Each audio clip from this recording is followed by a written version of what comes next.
Julia is from Austria. She's also a theater artist, storyteller, and also does different healing things. And she has been also volunteering, helping with different program here. So welcome, Julia.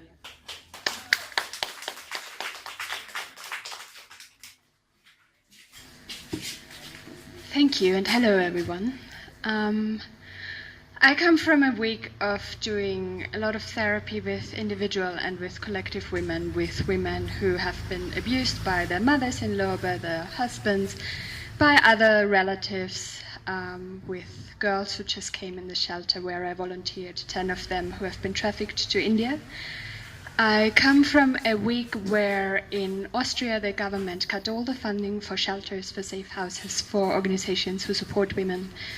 From a week where, I wrote it down, they closed down the gender mainstreaming unit and they cancelled the regulation that boys and girls in schools should be treated equal.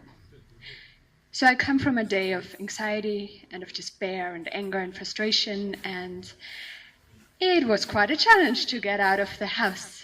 And what really helped was when I came here and Luniba gave me this fantastic hug.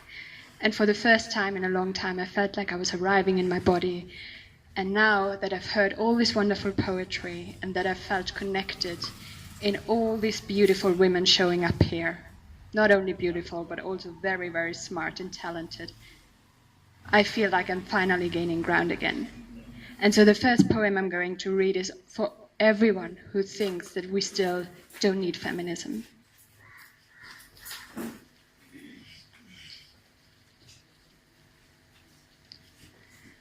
Dear ones, tonight I'm standing in front of you with arms and heart wide open. Not to call you out, but to call you in. I'm calling you in to join our ranks. Look back and you will see our ancestors. Come and join the generations of women who've given their bodies, their minds and souls for us to stand on their ground, which they kept dreaming up for us. Whether the women in the mountains, on the lines of the blockade, or the streets of Kathmandu, who believe that what is does not have to be, nor to become. Without these women, none of us women would be here tonight, raising our voices or sharing our stories. Hardly any one of us would know how to read or to write, would neither know how to speak up nor how to claim space. We'd be confined to prison walls and stories about us, not ours. We'd be confined to follow the paths others have prepared for us without walking even one tiny step in our shoes, our hopes and dreams. Don't be fooled. We're not there yet. We're not done walking. We're not done speaking. We're not done claiming our space, our bodies, our sisterhood and allies. We're not done being allies to each other. Join the spirits that rose and keep rising, resisting how the patriarchy wants us to see ourselves and our world, our bodies, our dreams. I'm calling on you to be hand in hand, body on body, with folks across caste, color, ethnicity, gender, sexuality, spirituality, and body. Not to become same or one voice only, but many. I'm calling you in to walk with me and learn together how to take our voice and take our space, and how to give our voice and give our space. I'm calling on you to be outraged together. I'm calling on you not to forgive and not to forget, but to demand redress and change for all that is cloaked in the veils of normality and fatality, but when dismantled is simply and powerfully unjust. I'm standing here inviting you in with arms and heart wide open. Come and see for yourself the crushed bones, the tortured spirits, but never broken.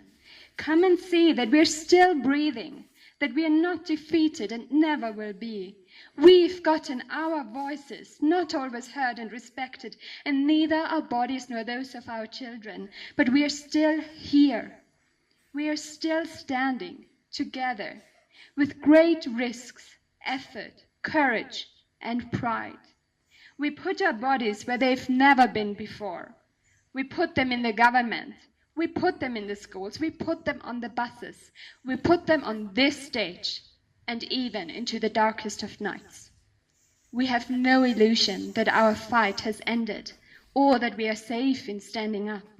This week, Santa Fe was only one public example showing us that this is not the case, that we are still not allowed to choose whom we love or not, or to choose with whom we want to share our bodies or not.